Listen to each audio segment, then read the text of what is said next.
Hi everyone, so as Ian says, my name is Gregg Rawlings. I'm going to do a bit of an introduction. Sorry, thank you. Introduction in a minute. But my talk is on mental and emotional well-being in pulmonary hypertension. Introductions. Some of you may already know me, but my name is Gregg Rawlings. I have degrees in psychology, a master's in psychology. I have a PhD and I'm a registered clinical psychologist. I work at the NHS. I work with people with a learning disability. I don't work clinically with people with pulmonary hypertension. My work in pulmonary hypertension is related to research. I've been involved in a range of different projects related to PH, specifically thinking about mental and emotional well-being, and all my work has been supported by PHA UK, in addition to service users of PHA UK and the wider community, and as well as clinicians working in PH centres. So thinking about why we're all here, thinking about the purpose of my talk as well. So my aim today is to kind of really reflect and showcase the work that we've all achieved through the invaluable support of the PH community, and thinking about how you all have shaped our research by sharing your experiences, sharing your time, and as we work together. And the way we've done that is thinking about PPI, or patient public involvement, and this is the idea where we do research with people. So there's multiple ways that we've used PPI to shape our research and to improve our research. So for example, we've asked people with lived experience around what questions we should ask and how we should ask those questions. We've asked for feedback on questionnaires that we use, feedback on methodologies. We've listened to think about what's important to you and how we can take that forward. We've asked for guidance and for feedback. We've asked for support around thinking about what the findings or what the data means in terms of implications for practice, but also thinking about future research. So what I want to do today is showcase some of the research that we've achieved, illustrating examples of how you've supported that research. Before I do that, I just want to kind of focus our lens, so to speak, thinking about why mental and emotional well-being is important in pulmonary hypertension. So there's growing research around the impact of PH on the mental and emotional well-being. And most of the research has been looking at anxiety and depression.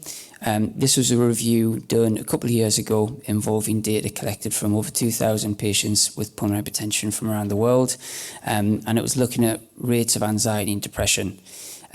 Generally speaking, within the general population, we'd expect to see around 5% of people within the general population experience anxiety and depression. But as you can see here, the rates are far higher. So, for example, depression, the rates are mid-20s, and anxiety, the rates are mid-30s. So much higher than what we'd expect to see in the general population. I'm aware anxiety and depression are what we call subjective terms. So how I experience it, anxiety and depression, is different to someone else. So just thinking about developing that shared language. So one way that we assess anxiety and depression is that we ask people to complete screening tools. And this is one of the most common. So this is called the Generalized Anxiety Disorder 7, or the GAD-7. Some of you may have already completed it. But this is asking someone to score whether or not they're experiencing common symptoms of anxiety. And as you can see, common symptoms of anxiety are things like trouble managing worries, for example, restlessness. And that's not to say if you experience some of these symptoms that you have clinical levels of anxiety, but nevertheless, it helps us to share that experience. And as someone's already mentioned, we all have bad days. We all have days where we experience anxiety or low mood. But it's thinking about when that anxiety or low mood becomes heightened to too much, or where it becomes prolonged. That's where someone might need additional support. So that's a common anxiety measure that we use. And we also have a common measure that we use for depression. So this is called the Patient Health Questionnaire. And this includes common questions or common symptoms that we would typically see associated with depression.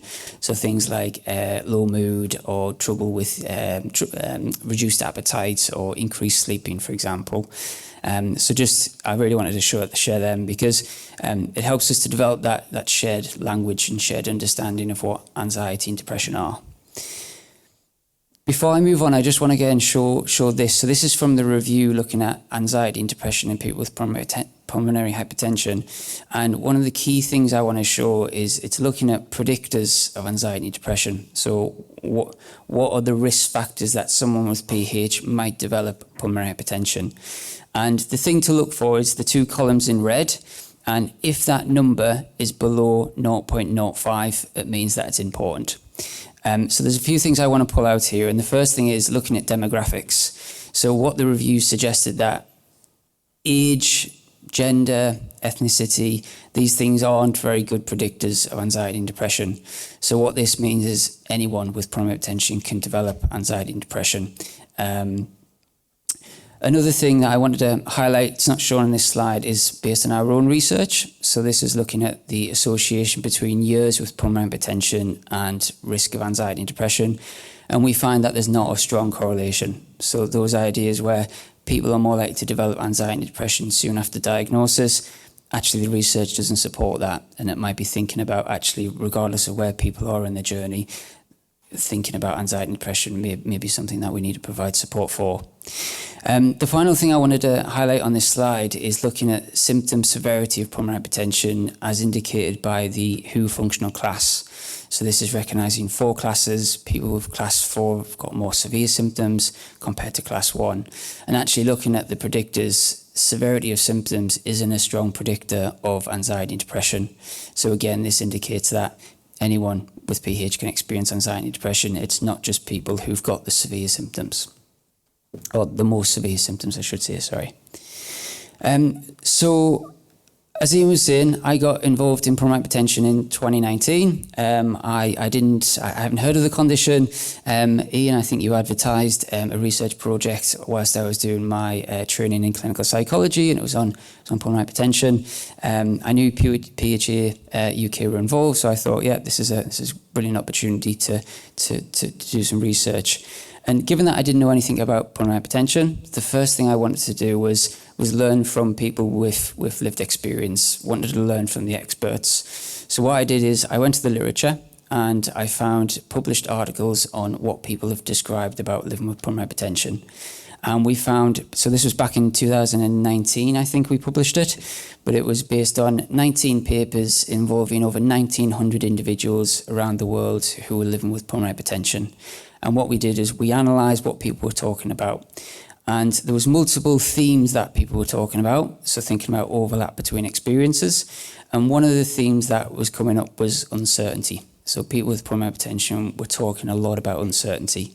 And whether this was uncertain about what was happening in their bodies or uncertain about what might happen in the future. So thinking about how people might respond, or thinking about how the condition might progress, or thinking about side effects of treatments, or thinking about hospitalisation. There was great deals of uncertainty. What we often know with uncertainty is anxiety is not that far behind uncertainty. If we're feeling uncertain, anxiety is often there. Feeling threatened or overwhelmed and distress is often there as well. In the literature, what we also found is that people come up with different ways of coping with that uncertainty, some of which could be helpful. So thinking about planning. Planning can be a way that we can manage uncertainty. Thinking about seeking reassurance, worrying to some degree, that can kind of help us plan and process and work things out. But actually what we were finding is for some people, those strategies may be helpful in the short term, as in it can help reduce some of that anxiety, but then quickly that anxiety would come back, and actually in the long term, it's not that helpful. We also found that some people, as a way of managing their condition or controlling things, they would focus on their symptoms, which in turn could create anxiety. So we were picking up a lot of the themes that we know can fuel anxiety. So based on what we were hearing or what I was reading from people with lived experience, anxiety seems to be a big problem, and that's consistent with the evidence when we ask people directly. So what we did was we created a resource for anxiety specifically for people with pulmonary hypertension. There is a QR code, so this resource is available via PHA UK if anyone's interested. and it's since been published. So what we did is we created a resource. We used existing literature, so we used the evidence base. We consulted with experts by training as well as experts by experience. So, for example, we asked for feedback on a range of different topics. So one of the pieces of feedback we created was when I created the resource and I shared it with people with lived experience. One of the things they were telling me is it's too big. We need to reduce it. We need to make it more digestible. As part of that, people were asking for kind of feedback and guidance on how to work through the booklets. So the intervention in its final form was taking 4 weeks. We had 4 booklets, 1 booklet per week. We got feedback on things like layout and colour of the booklets. And I think really importantly, what we did was we created some case vignettes, some case studies that people could, or that we could use to illustrate some of the strategies that the booklets were sharing. So that's just, sorry, I know the slide's quite small. It would be impossible to read from where you are.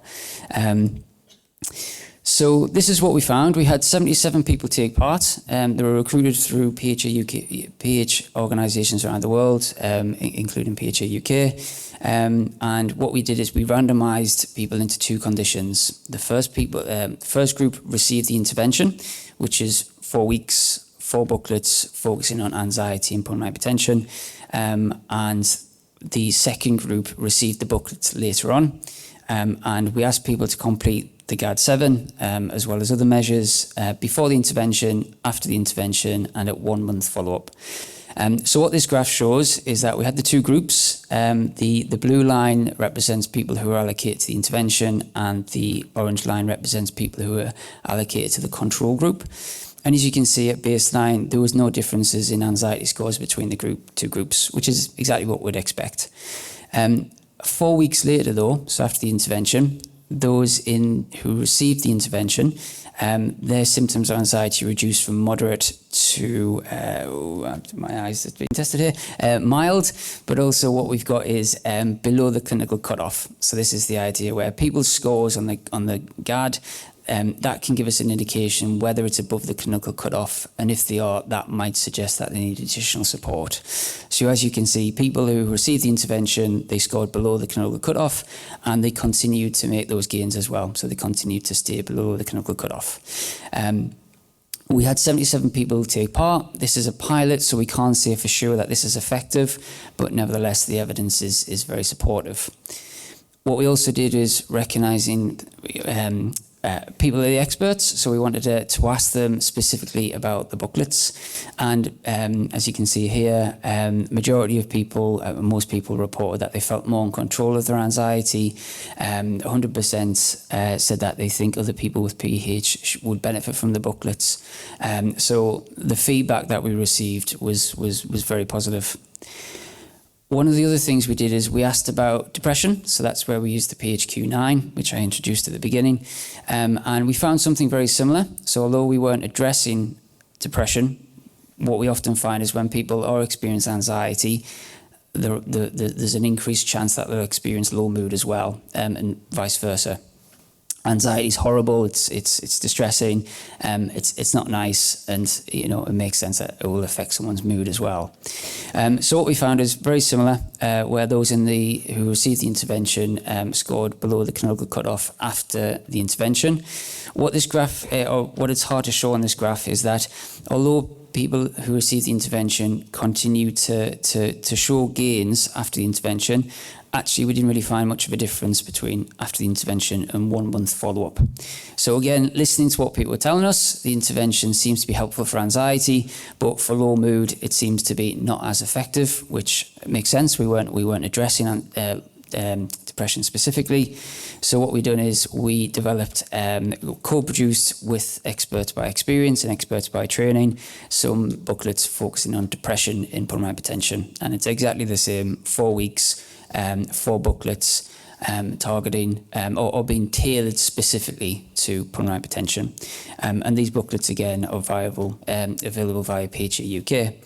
And this is what we found. So very similar. So this is where people scored on the PHQ-9.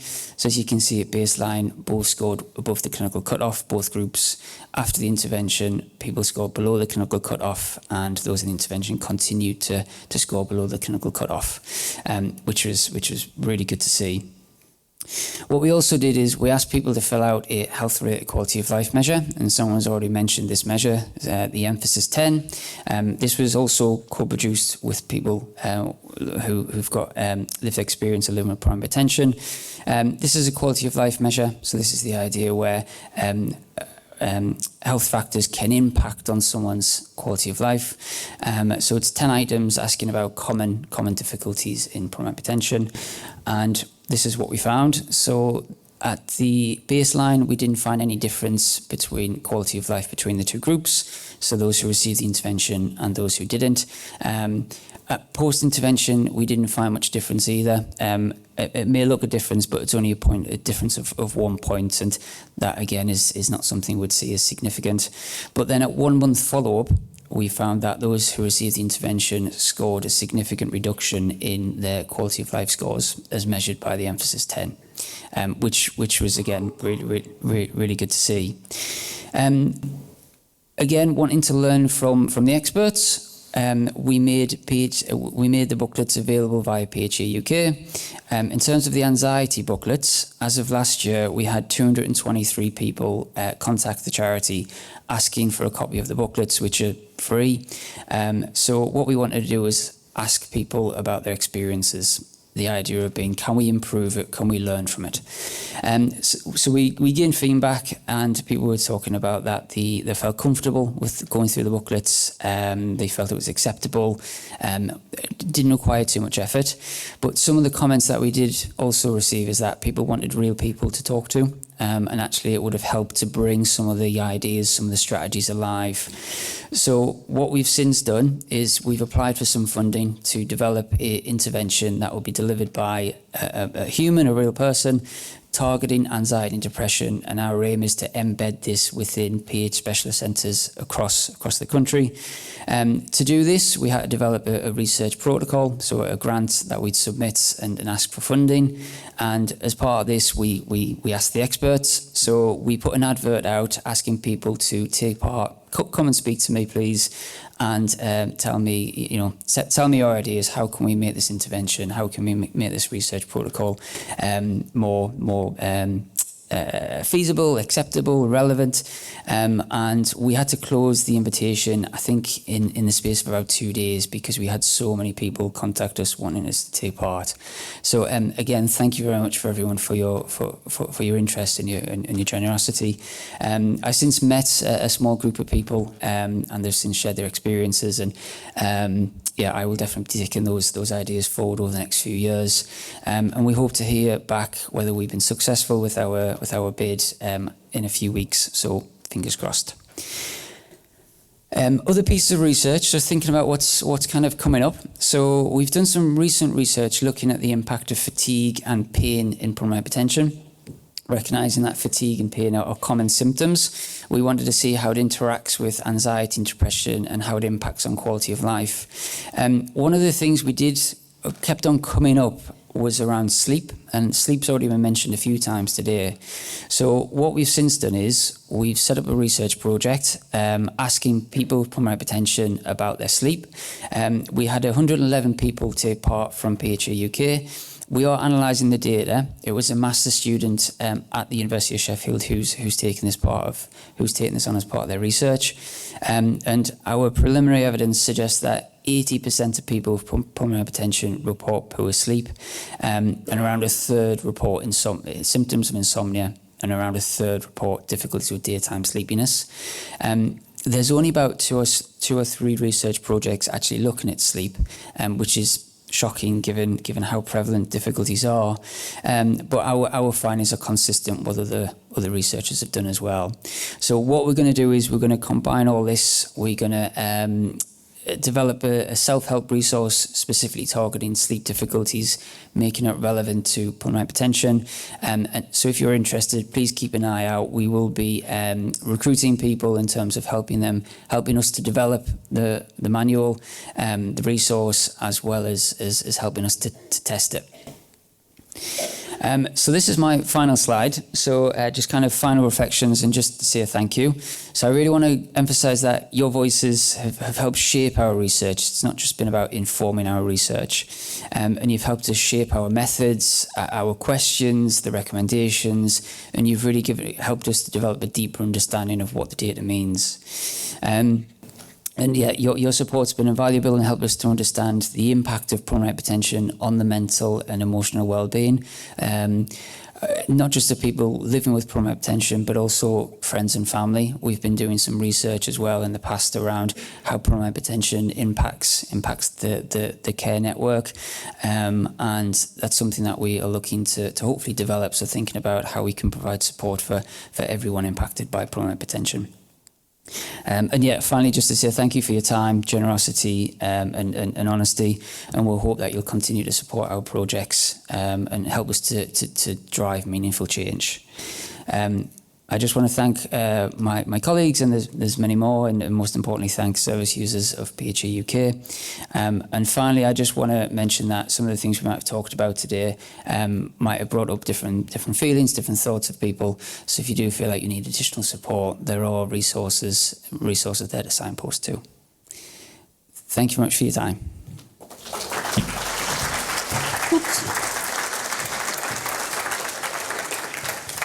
My bit's fallen off. Pop it in my pocket, that's okay. Greg, just because you're going to be part of this last panel, I just wanted to ask, I mean, the self-help stuff is really important because it fills a gap, okay, it's a stepping stone. One of the challenges, and I know from a clinical perspective, my clinical colleagues will know, is trying to get that next stage, maybe face-to-face sort of contact. And despite a lot of rhetoric in our society, accessing talking therapies and things like that is really difficult. And if you are feeling down, depressed and things like that, it's more difficult as well.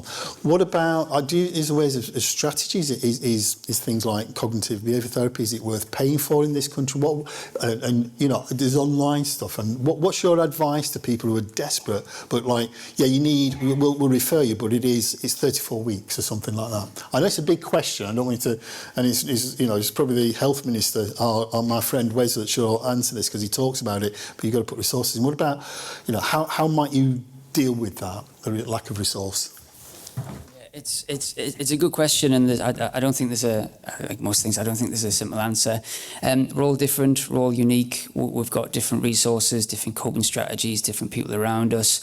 I'm aware, depending on where we are in the country, we might be on the doorstep of. We might be on the doorstep of our local PH specialist service, and they might have specific provision, or some people might live many miles, several hours drive. And that was some of the narratives that came up when we were meeting people to think about how we can develop a resource for anxiety and depression, which is embedded within PH specialist centres. So yeah, there's not an easy answer, but I suppose what I would say is We've done a lot of work in trying to remove the stigma around mental illness, but mental health difficulties, but it's still there and there's still work to do. I think having conversations with your healthcare professionals and really kind of, I think it needs to be part of the conversation that we do have. I think that's what's key. In terms of treatments, again, speak to your local healthcare professional, speak to your GP, and see what's available in your area. I know it's a big question again, and because you can pay for things like that. Are there things to do as a last resort, or if you can afford it, is buying into a course of counselling? Is that, do you think, in your experience, and you work with these, good thing, bad thing? And how would you check quality? I suppose that's my question. Lots of people. How would you know the quality is worth paying for? Yeah, again, I'd speak to your local healthcare professional. There are websites that you can access. So, for example, I'm a registered clinical psychologist to see if the person that you're thinking about working with is registered. We've already talked a little bit about personalised medicine, and that's something that, again, in the field of psychology, that's something we're very keen to do as well. So thinking about what works for who. So it's not thinking about, okay, everyone receives X number of sessions of this type of therapy. It's thinking about what we can tailor. So yeah, speak to healthcare professionals and see what's available in your area.